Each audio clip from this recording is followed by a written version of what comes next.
Hey, how's it going? This is Chosen, bringing you a live audio commentary here of MK13 tournament number 24, and this is going to be game 3 of the championship series. We've got MK Damon 13 versus MK Nasty 13, and this was a tournament of 16 players. This is the final two. This is the final match. We've got Damon in Protoss. His color is yellow, and he's in the top right position. We've got Nasty playing red, and he is Terran in the top left position.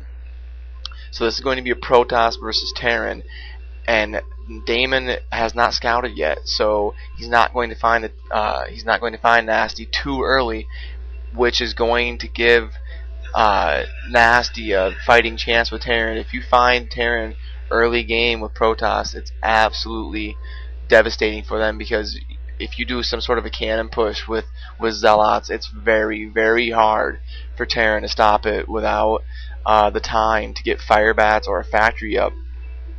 But Damon is going to get a decent scout in, and it looks like, I want to say, it looks like Nasty's going for a 2 barracks into academy build, because he did get the gas and he did only build the 2 barracks. This has got to be an academy right here. This is an academy. And Damon going for a 4 gateway build with a double nexus. So Damon's going to have a lot more mass than Nasty's going to have. But Nasty was random and Damon picked Protoss. They're allowed to pick a race 1 game out of the 3. I said that in game 2, and Damon didn't pick a race until game 3. Since the series is tied 1-1, he wants to go with his best race that he knows the best, and he's a non-money player who plays Protoss, so he went with Protoss.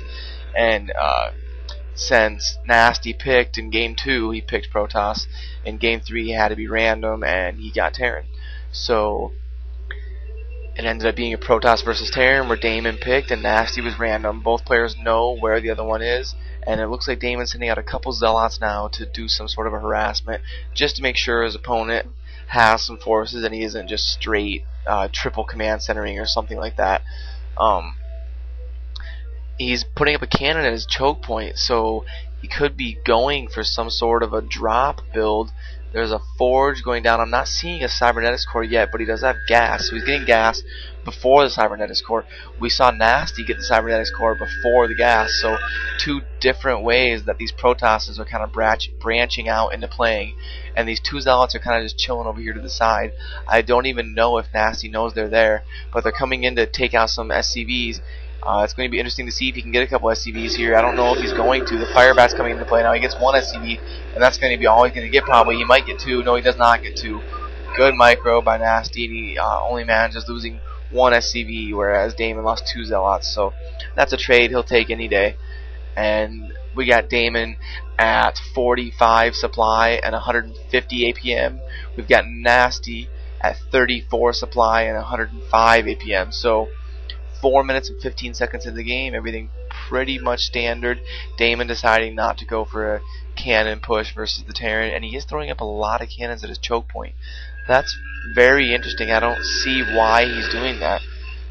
He must be going for some sort of a drop build. That's the only reason I can see him putting cannons at his choke point, because Damon is a very aggressive player. He's always looking to do some sort of damage, some sort of harassment, take advantage of his APM, take advantage of his experience and his talent to keep his opponent on their heels. And he is moving in with these 8 Zealots to see how much damage he can do, maybe take out a couple supply depots or something. But Nasty being smart, massing Firebats. He had an SCV in Damon's base.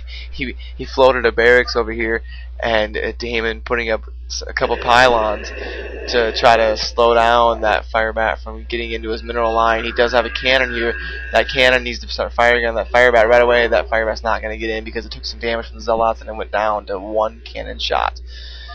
Now, this is pretty standard. Nasty massing with Terran until about 40 or 50 supply and then throwing up another command center. Does not surprise me at all.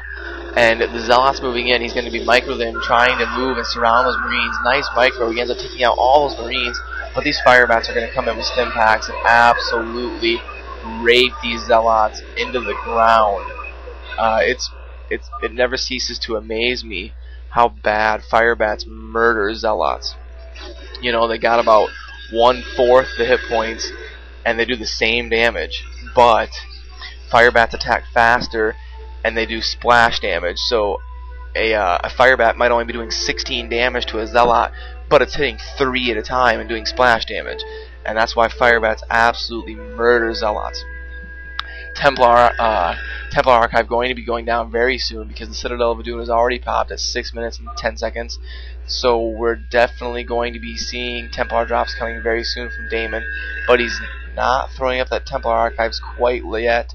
He is going to be throwing it up right there north of the Forge, so he's going for a Templar Archives right there. There it goes.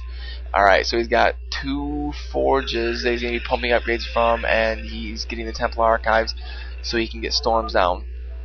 We got Damon at 84 supply, 89 supply, I'm sorry, and we've got Nasty at 53 supply. So like I said earlier, Nasty is going to be getting outmassed, so he has to find a way to cope with that, and the way he's doing that is massing Firebats versus these Zealots, so he can help neutralize that until he gets his command centers pumping SCVs and his factories churning out those tanks and being able to overrun the Protoss with science vessels and EMP and tanks and marines and all that good kind of stuff that it takes to beat a tough high level Protoss player on fastest.